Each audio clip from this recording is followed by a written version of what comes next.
Good afternoon. We are live for the release notes for the 1.44 release of Netdata.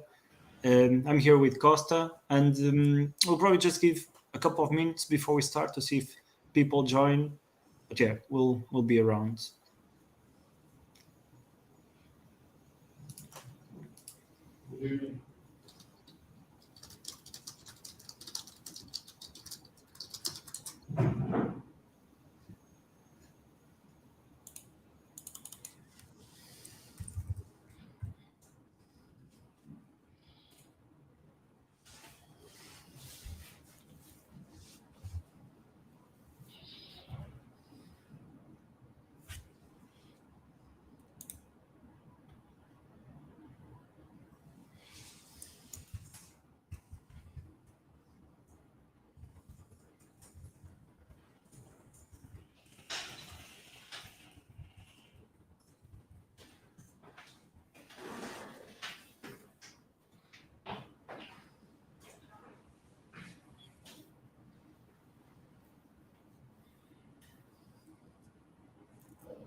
So I think we probably are good to start. I shared on the chat the release notes link if you want to follow by yourself the notes.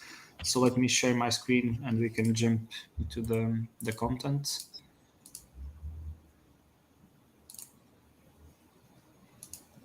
Okay.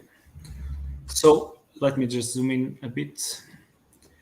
So this is, as I mentioned, the release meetup for the 1.44 release that was done last week. We usually follow the same structure, speaking about the growth summary, the release highlights, and then going through acknowledgments, contributions, and some deprecation notes. Let's see just the growth. So we are still raising on stars. So thanks for all the support and love. And we are the leading observability project on this category. So keep up showing your love. This is really a motivating thing. And it's really glad to see the support from community on such projects. So GitHub stars, we are on 66K plus. And on Docker pools, we are 600 million plus Docker pools. And as we mentioned in the past, we are a verified publisher. So any Docker pools you do from your account are not counted. So this is also hopefully very, very good for you guys. So yeah, use it and abuse it. So in terms of release summary, just a brief short intro of all the things, and then we'll go through each one of them. So this last release, we made a blog post about comparing Netdata against Prometheus in terms of performance. And if you go to the details, you see that we beat Prometheus in all aspects because we did very significant improvements on Netdata, and we'll see those in more details.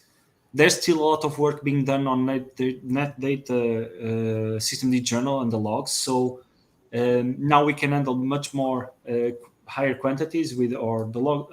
We can better handle large quantities coming from the log and interacting with it. And we are even now using the log as our default logging mechanism with Netdata.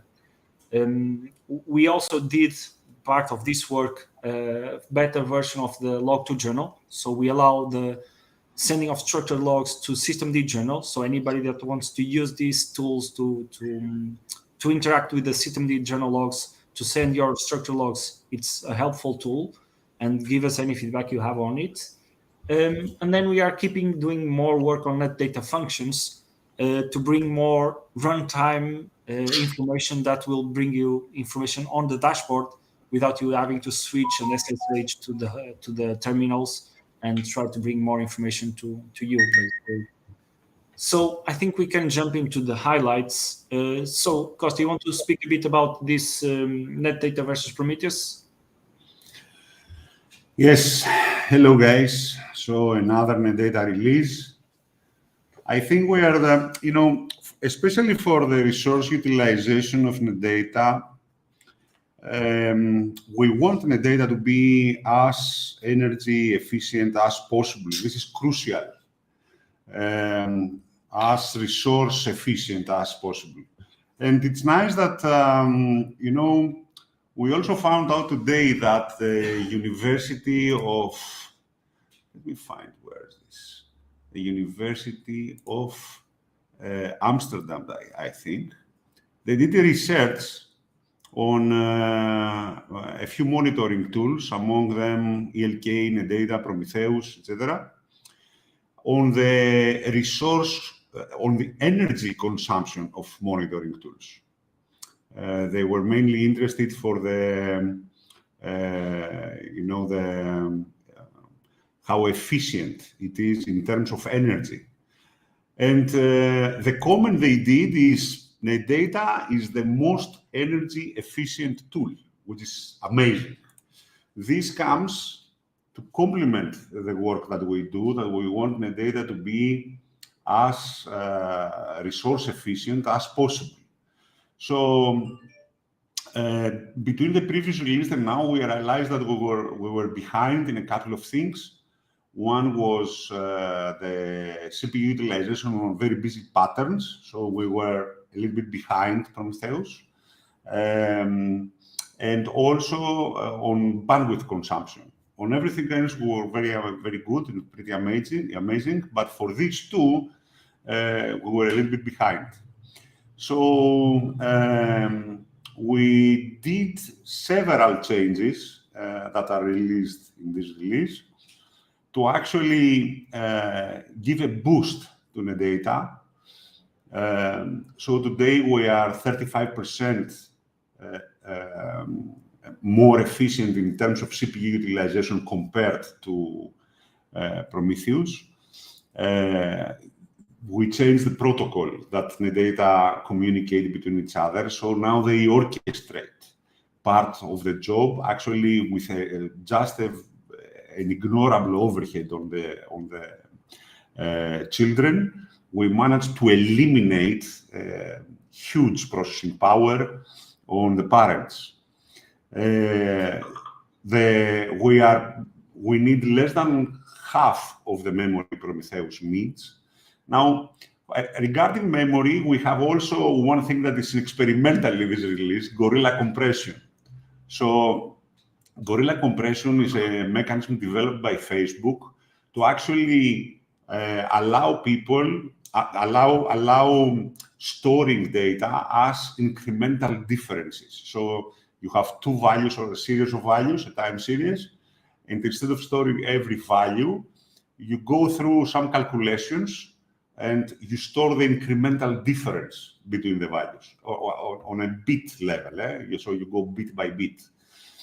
So we adapted this algorithm for Netdata. Netdata was already using something like that, mainly because we have our own floating point number that manages to fit everything, all the increments, in 32 bits instead of 64. But on top of this, we managed to have 30% more memory reduction. So compared to, so in this example, for example, if you read the full study of this, you will see that Netdata needed about 36 gigabytes of RAM for 2.7 million metrics, while Prometheus needed it, I don't know, 60 something. Now we need 20. So it's 30% less. So we were half of Prometheus, now we are at 1/3 or something. In terms of the others, so we introduced a couple of more compression algorithms to Netdata. So we experimented a bit to find which compression algorithm is the best to minimize the network traffic. And actually we allowed, because for each use case, there is different algorithms that may be more valuable. So we switched from LZ4 to ZSTD.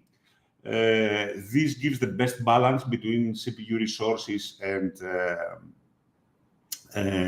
bandwidth. But we also ship Netdata with the ability to have gzip and broadly. These gzip and broadly are mainly good when you can waste CPU resources for better compression. So if you pay ingress bandwidth or something, then most likely you will need to switch to gzip or broadly. And actually what we found out is that gzip, for our use case, of course, is better than broadly. So broadly has a little bit of a realistic CPU consumption. So the best after ZSTD. So if you need the best speed, less CPU resources, go with LZ4.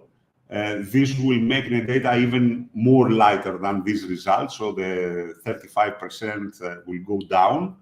The 35% CPU utilization less than Prometheus will go up, so we will be a lot more efficient because the test is with the ZSTD. If you don't care about the bandwidth, but you want less CPU utilization, go with LZ4. If you want the best compression, despite the fact that you are going to have more CPU utilization, go with gzip. Now, the most, let's say the biggest difference, the one that is like day and night when comparing the data with Prometheus, is the disk I/O. For disk I/O, we need 98% less. So it's almost zero against something. This is because Netdata writes everything at the right place. So it decides where things should be written and goes and writes them directly there. That's the final position of the data. While Prometheus ingests metrics, writes them in a wall, in a write-ahead log, and then it has to go through the write-ahead log every 2 hours, I think. They have to go through the write-ahead log, read it back, recompress it, reorganize the stuff, and put the data in the final position. Netdata is also a lot more efficient in disk space storage. And this is without taking into account Gorilla. Prometheus, I remind you that it has Gorilla from the first day. So Netdata uses 1/4 of the space that Prometheus uses for the same data, same resolution, same data. We need 1/4 of the disk space that it needs, or we can fit 4 times more data on the same space. And thanks also to the tiering that we have, means that Netdata can maintain a retention for very long time easily, without going nuts going crazy in the disk consumption. Now, especially now that the University of Amsterdam says that we are they tested the energy consumption of 4 monitoring tools and they found that Netdata beats them all. I think that this is another great result. This means that if you pay the power of, if you have on-prem equipment and you pay the power for that thing to run, Netdata is the best solution as far as energy cost is concerned. Now, our journey doesn't stop there. This is why I told you also that we are working with Gorilla compression and the like. So we are looking for ways to make Netdata the most efficient, resource-efficient monitoring solution out there. I remind you that Netdata, as a solution, we are distributed. So unlike the other monitoring solutions, you know that you have to centralize everything to one place and push all the data there. Netdata can spread the data all over the place. This is okay. So despite the fact that we are distributed and centralization is not that big of an issue for us, we think that this is actually important. This is actually important because it means that Netdata can scale much better than any other solution, and it's more trustworthy to maintain the data, your data. This distributed nature, I remind you that if you use Netdata Cloud, it's not affected. So Netdata Cloud does not centralize all the data. It uses all the Netdata agents as a distributed database. So when a chart comes up on Netdata Cloud, actually the data have been queried on individual servers, aggregated on the fly, and presented to your browser. Now, let's move on. This is about the journey about resource efficiency and energy efficiency and the likes. Then we have the systemd journal logs. So you know that with Netdata, we tried to approach logs in a completely different way. So ELK, Elastic, and Loki are amazing tools for what they do, and they do a pretty good job in their aspect. But what we wanted is somehow to simplify our lives. So all other solutions require, there is quite some complexity there. You have to maintain database servers. In the case of Elastic, maintain indexes. In the case of Loki, put everything in JSON and then query them in a complicated way from the UI. So all this becomes, it's quite complex. All log solutions are quite complex. So what we wanted is to find a way to simplify our lives. When we realized that systemd journal exists in our systems for quite some time. So systemd is actually the standard since, I don't know, 2015, 16, something like that. So the idea is that since systemd journal is there, the whole point was, okay, can we use that thing to actually query the logs directly in the place they are collected? So can we avoid entirely pushing logs to a central database, logs database server? Now, the fact that systemd journal does not have an application server, so even systemd journal D is an ingester, just gets the logs and writes them to file, indexes them and writes them to file. So there is no database server there. There is no something to query. Even when querying journal files, you just open the file. The file is indexed. It supports multiple one writer and multiple readers at the same time, lockless. And what the systemd guys say is just open the files, we give you the library to query them, and you're done. Now, the problem with systemd journal is that when it comes to querying a huge amount of logs, so systemd journal is pretty much amazing in indexing all the fields and maintaining these files and doing this reliably and securely. In all these excels, that I think outperforms the other solutions. So systemd journal can assign the logs, so prevent any possible tampering on them. It can fall back to TMPFS and stuff, so that under all conditions, your logs will be available.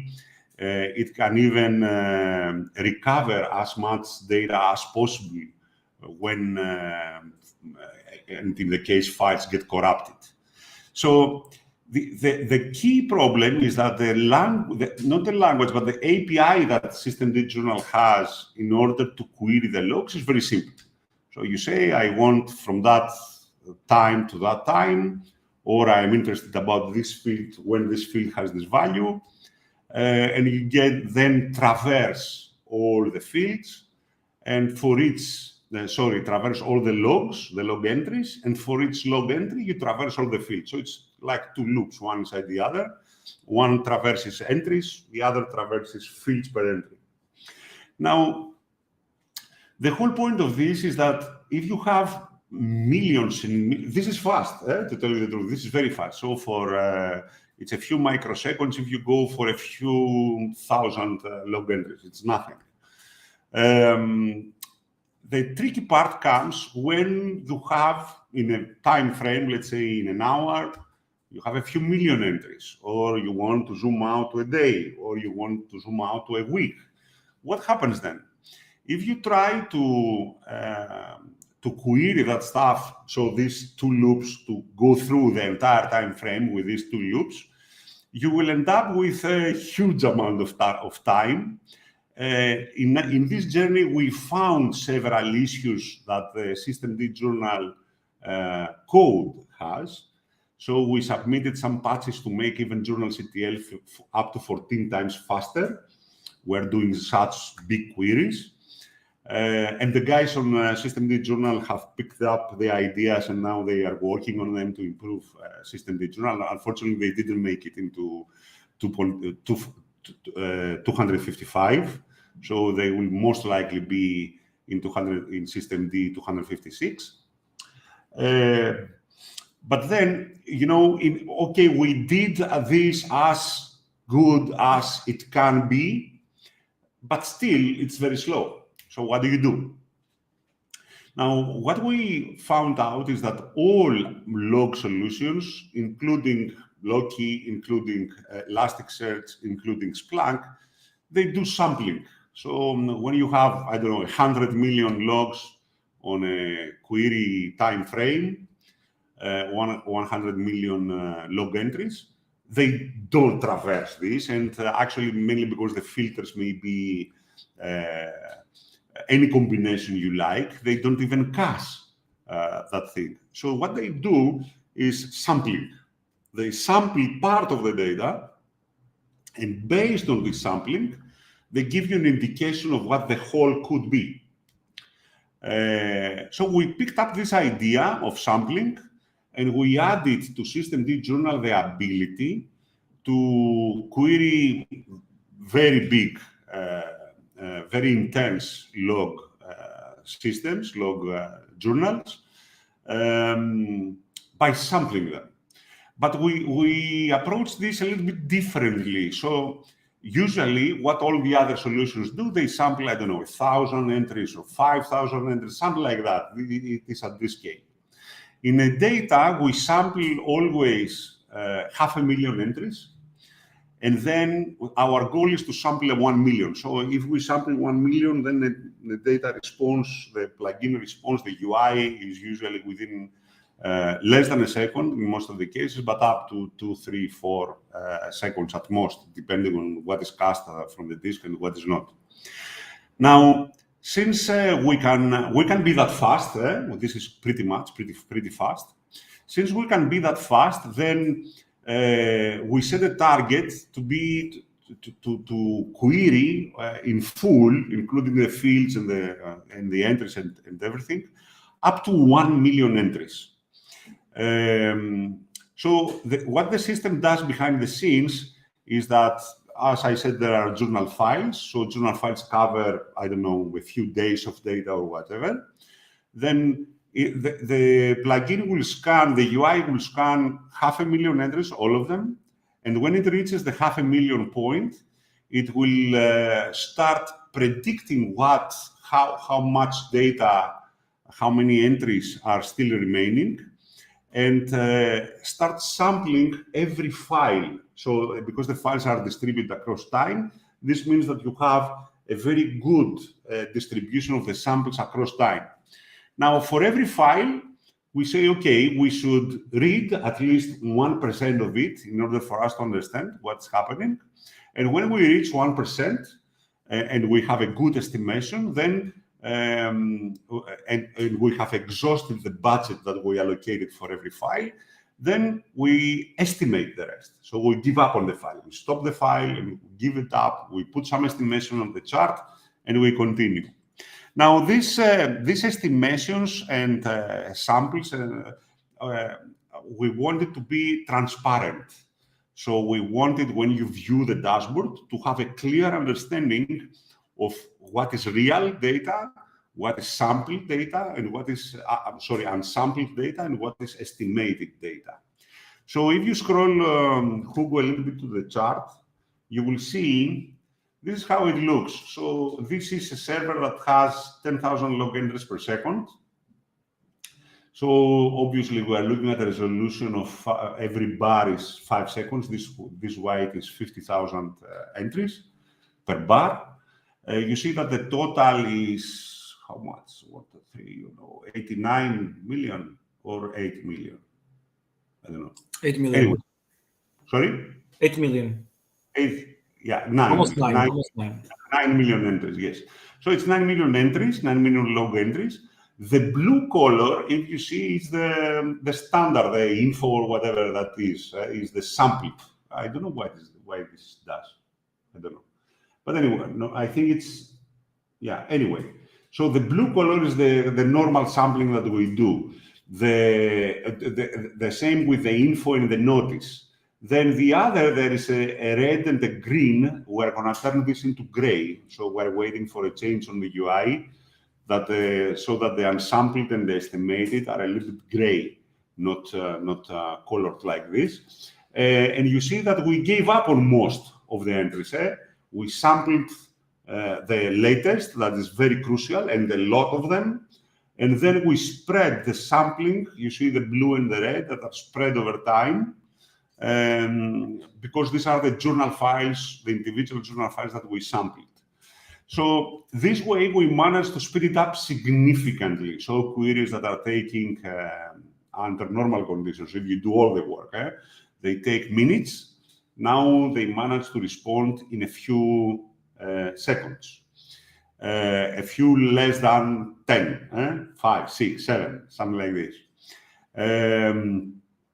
One of the changes that still remain is when you have really a lot of files. So let's assume that you zoom out to a month. So let's assume that there are, I don't know, 30,000 files to be sampled. And we have to do all the work for 30,000 files. Even in this case, in this huge case that you zoom out a lot and you have, really lot of files, again, the plugin today is slow. What we plan to do there is actually to skip files. So all the files build streams. They are different streams of logs, and they have each stream has multiple files across time. Now, what we plan to do there is estimate the streams and not the files. So we're going to sample some of the files of the stream and then estimate the rest of the stream.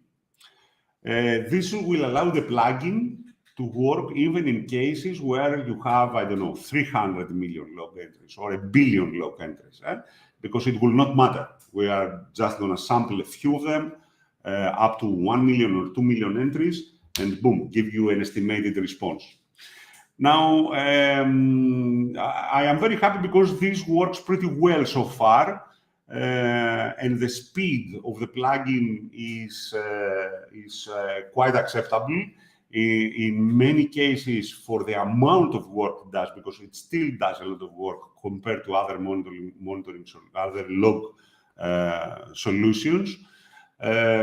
So I believe we are in a pretty good path here to make this really amazing at the end, under all circumstances. Now, we also experimented with adding, and this is, let me also tell you about this, the journal scan.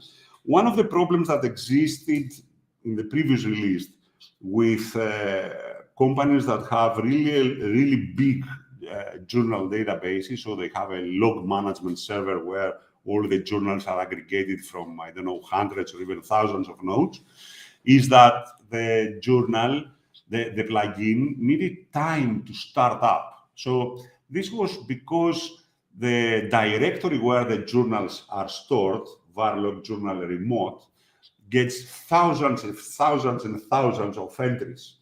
And even a less, so you step up to this directory, you do an ls, and it needs minutes. So it's not a problem of Netdata or something, or journal, it's a problem of the file system, because it has really a lot of entries in one directory. Now, we made some changes that allow the plugin to immediately, after startup, present the most recent logs. So you are able to query the most recent logs immediately after startup. And while you are working with the logs, behind the scenes, the plugin goes and scans and indexes and understands what data are there, which streams, which files, which time frames they are relative, they relate to, etc. So that's also a big improvement if you work with journals. In order to accomplish this, we use the mix of directory scanning and notify events and the likes. But anyway, the result is amazing because immediately after you start the data, even if you have, I don't know, a few terabytes of logs, the journal, the plugin, the UI is immediately available for querying the most recent past. Of course, if you go to days or even weeks earlier, you have to wait for the scanning to reach that point. Okay, this is about the scanning. Oh, this is very important about the message ID. So this is very nice, actually. The message ID support. So the guys at Journal, they have given it a thought, I think, in this respect. And they said, okay, there are a few events like crashes, an application is crashing, like power events. So you have a UPS, went to switch to battery, then switched again to power, or a unit started or stopped or exited abnormally. So there are certain events that are important, and we should be able somehow to find them. So you should be able to say, hey, I want all core dumps. Give me only core dumps, nothing else. So what they did is that the application developer can assign a message ID that is a unique but random UUID, the same, of course, the same random UUID on all same kind of messages. And then once you know this UUID, that all core dumps, for example, are logged with this message ID, you can find them all. Even in Journal CTL, you can say, give me message ID equals this, boom, and you have all your core dumps. So the idea is that we went through the process of finding all the well-known message IDs. We found about 50 of them. All these message IDs, we gave them names to be reasonable, because what's the point to see a GUID there? What does a GUID mean? And now on the dashboard, you have on the filters, a message ID filter that, based on what is available on the journal, the UUIDs that are available in the journal, you have a very nice menu that says, okay, I have found core dumps, I have found system services, starts, exits, failures, etc. Now, we use this, one of the things that to bridge with the next, before we go to log to journal, there is another major change that we did in Netdata. Now we log, Netdata logs to the journal. This was very important. So our own logs, var log, Netdata error log, etc., vanished. Now we log to journals. The only log that remains still in a file is the access log. And there is a reason for that. I will explain. So the idea is that when we were building this journal plugin, what I wanted is to, I truly believe that the journal is a powerful engine. So Systemd Journal, they did an amazing job to actually, we have here, even we try to stress test. So the idea with journals is the following. Systemd Journal, as I said, is amazing when it comes to reliability and security. Reliable because it can recover from most of the failure requests. So even if you take the disk out, journals continue to write to var log journal, to run log journal. So in a TMPFS, in a RAM drive. So the first is reliability, and reliability is one, continuing to have logs under all circumstances, but also recovery from corruptions. So the file format of journal is such that allows the journal if there is a corrupted file or a corrupted disk or something, it allows the systemd journal to recover as much information as it can from it, so lose the least possible information. And also security, so tampering and sign sealing and all this kind of stuff. This is pretty amazing. But one of the other strengths that it has is that its ability to deal with a huge cardinality of fields and field values, indexes that is, and still be reasonable, be fast, be performing well. And we found this on the feed. So we put here a very big database, a very busy web server, about 10,000 log entries per second. We tried to stress test it, journals versus Loki. Loki is very well known for its efficiency. So Loki is designed to be very lightweight and do the work as fast as possible. So what we found out, in terms of speed, journal is actually a little bit better. So Loki in ingestion speed, actually I think PromptTail is the biggest offender there. So you have PromptTail ingesting getting the logs, tailing the logs, and pushing them to Loki. This pipeline uses twice the CPU, let's say, if you use log2journal. Log2journal is our own tool that tails any kind of log and allows you to extract the fields from it. So if it is an Apache or an Nginx log or whatever it is, an HA proxy log, you can, the first is it can read log format and it can read JSON. But if you have a plain text log file, then you can specify a pattern to extract the fields from the log line. And once you extract these fields, then it goes through a processing. So you can rename them, you can prefix them, you can alter the values using multiple levels of patterns, etc., in a YAML configuration. And then it finally sends them to journals. So we found out that the pipeline PromptTail Loki to log2journal systemd journal D, this pipeline journal is better. It's a lot more efficient, half the CPU or something like that. For memory, it's tremendous. So systemd journal, the whole thing is log2journal and systemd journal may need together something like 5 megabytes of memory, something like that, to index all the fields, everything there. And actually the number of fields in the cardinality doesn't have, I would say it has some impact on CPU utilization and RAM, but this is linear, small, linear and predictable. So memory and CPU increase a bit, but it's predictable. You see it, it's just a little bit, because you added a field.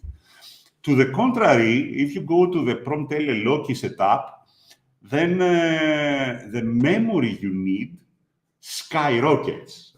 So the bigger the cardinality on the things you want to index, it becomes unmanageable. After a while, it needs gigabytes and gigabytes and gigabytes, a lot of memory to actually ingest that thing.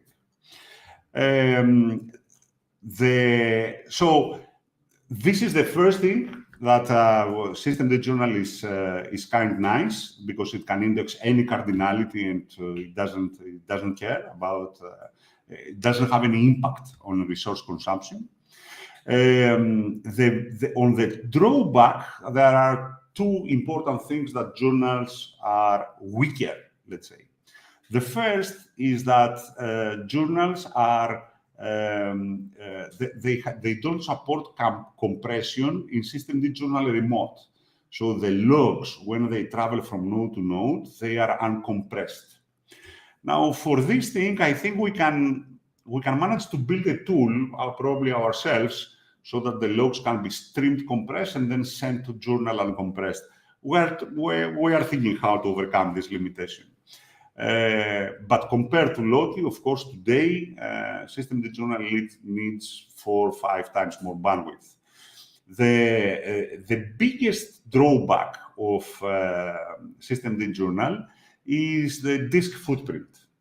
So while it can index everything, it can do all this magic, the impact that exists is how big the journal files are. And of course, this affects disk I/O during queries. So if it was small data, queries are faster. If they are big data, you have to load from disk, queries are slower. Now, it's big. The difference is big. So it's more than 10 times bigger than what Loki does, the journal files. Now, there is a solution there that is a compressed file system. So you can put journal files in a compressed file system and actually reduce the footprint by 4 or 5 or something like this. So still, the journal files on a compressed file system, they are bigger than Loki. But on the other hand, you have something that indexes everything, all the fields, and in a secure and reliable way. And when coupled with Netdata, that's the only complexity you actually have. So the only thing you have to think a bit is how to manage the disk space that this thing requires. So given this, we created log2journal. Log2journal is a tool, as I said, that scrapes logs, no matter what they are, and it pushes them to log2journal. And at the same time, now we're working on the UI to allow the Netdata UI, the logs UI, have different views of the data. So when you are working with Nginx logs, to have a customized view. So we're adding the ability to select the filters and the columns and save views of the things, of the UI, so that you are going to have them with one click when you need them. So no matter what the logs are, you are going to have an easy way to visit the dashboard that has all the data available with zero configuration. Now, I think that this thing, especially about logging in systemd journal, to my understanding, systemd journal is an amazing solution. And I wanted the Netdata, even all Netdata to experience this. This is why we moved our own logs. The logs that the Netdata agent generates, are now on the journal. And if you click on a log, you are going to see that there are really a lot of fields added that are not exposed by default. These are very useful, guys. This is a very useful feature when it comes to troubleshooting stuff. So if you are an application developer and you're building an application, I think you should consider pushing your logs to a journal, not to a log file, and not to Elastic or not to Loki, etc. Mainly because the indexing and the capabilities that the journal has are amazing compared to the others. The key drawback is the disk footprint. You're going to need more disk space for this. By the way, disk space is relatively cheap these days. RAM and CPU are a lot more expensive. And the flexibility, of course, is amazing because we are going to save a lot of time to review the logs, access the logs, analyze the logs, etc. Mainly because journals are totally indexed. Log2journal, guys, we use it in production. We have it running in scale for days, weeks, actually. It's very fast. Give it a try. There is a guide that explains everything in very detail, how to configure it, how to set it up, we even comes with some ready-made configurations for Nginx. So if you have an Nginx combined log, it can extract the stuff, it's just a command to extract them. JSON or log formats. Again, they are all there to help you. But even if you have custom logs, give it a try. And if you give it a try, please give us some feedback, because we want to see what's next, what we should do, what we should build around it to make it better. There are a few things that we are thinking. One is that you remember that Netdata has already the ability to tail logs and convert them to metrics. So most likely, we want this capability to tail logs and extract metrics to be moved to this tool. This is why this tool will probably become also a Netdata plugin, or it will push metrics to Netdata via StatsD on localhost, push them to StatsD. So the idea is that this tool should be also used to maintain an index, the charts required in order for you to view metrics about the logs you have, and have alarms and blah, blah, and whatever else needed. It's not there, this functionality is not there yet, but give it a try. Here on the screenshot, you can see that we pushed, this is an Nginx log. As you see, it's the message, the remote address, the method, the status. We added a family status there, 2xxx or 3xxx, 5xxx. It adds colors. So all these are done with log2journal, how the coloring, what is error, what's red, what's yellow, etc. All this stuff are done by log2journal, and all the columns that exist and many other that are currently hidden are fully indexed, so you can have them as facets and as filters on the side, on the right side, to select what you want to see, etc. I think we discussed about the logs to journal, our logs that go to the systemd journal. I didn't tell you that with the message ID, go a little bit below. I think this screenshot has it. Here it is. Yes, it has it. So as you see in the message ID, you see journal start, journal stop, journal usage, Netdata alert notifications. Now they have a message ID. Netdata alert transition, so you can see alert transition notifications from the journal. And then in total, we found 50 unique message IDs. If this view comes and you have there a hex thing, a GUID, a UUID, then ping us to find the text and label it, so that it's going to be like this, human readable. The last thing is that we added a lot of functions that are related to everything we do. So Netdata, mainly because of the metrics, we have stuff that we monitor containers or network interfaces or block devices or mount points. So we created functions for all this, and actually we exposed also metrics into all this stuff. So you can see, for example, the bandwidth consumption per network interface. You can see it even from this function. This is a function, it's a list. Now we're working, there will be, because a lot of people are confused, what are the functions, why logs as into functions and all this kind of stuff. We are working to remove the functions menu and add two items there. One is going to be top, that will have top processes, top containers, top. So all the functions that we have created will be inside top. And the second is logs.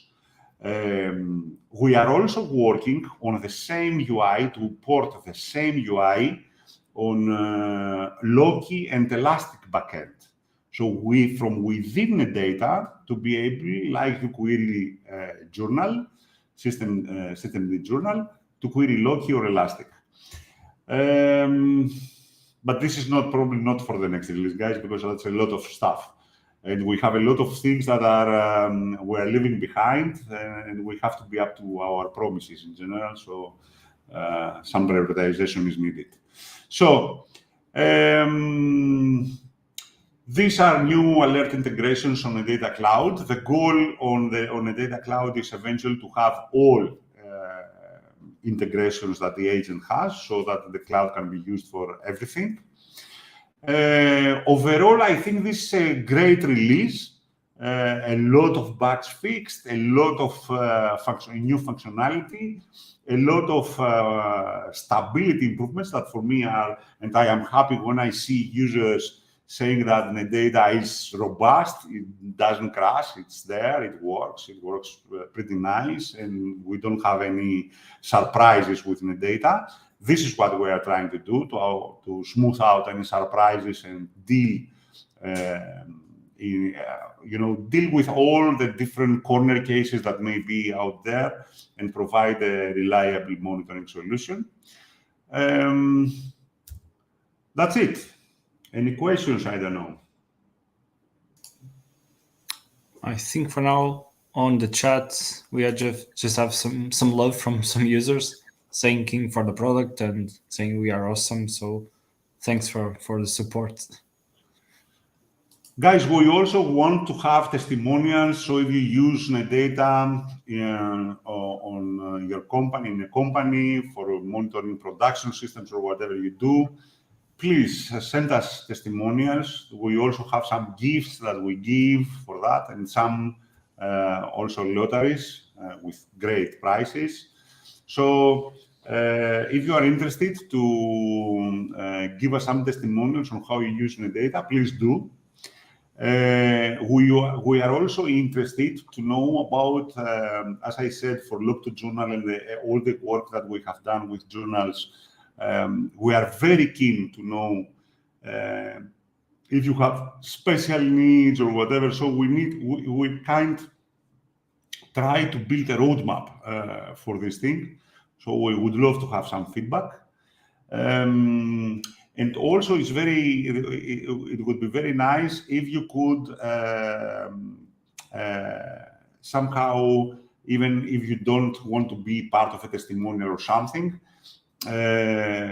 we try to understand what our users think and miss, what they find as the most valuable thing on the data, what they believe is the weakest thing in the data, so that we can have these things, this kind of feedback influences the roadmap. We are 30 people working on a data like crazy. So we want your feedback, and this feedback is evaluated, and we put it on a roadmap to actually make the data even better for all of us. And of course, for people that want to support Netdata, guys, buy a subscription. The subscription is mainly product market fit for us. It proves that Netdata is a good solution that people want and care to buy. And this alone means that we can continue working on it, improving it, etc. So consider also this. Okay. I think the only missing thing, basically the acknowledgments, of course, for the contributions from users on this release, the improvements on collectors. I think the main pending thing is just highlight the deprecation notice. So basically with our previous deprecation notice, this collector for the UPS has been moved from charts.dnet to GoD UPSD. So that's done. And then some unannounced changes that were done on Netdata internal metrics. So if you remember, the Netdata monitoring section had a lot of metrics, most of them also used for our troubleshooting of what the agent is doing. We have moved them to be optional. So if you want to enable some of these metrics that are hidden, you will need to go to the Netdata conf and change the configuration to show them again. And then some changes on the logging, as we mentioned. So the default destination is the systemd journal. It's also, again, a configuration, but it's also a change that was made. And then we have a couple of changes coming up for next week. So for seamless compatibility with future updates, there's a recommended transition from source-built installations to the distribution packages or static binaries. So this is something for consideration.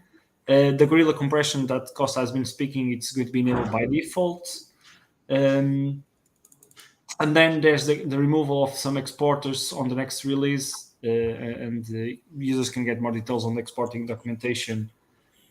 database modes for map and save will be removed on next release. So DB engine is the mode used for persisting metrics on disk automatically.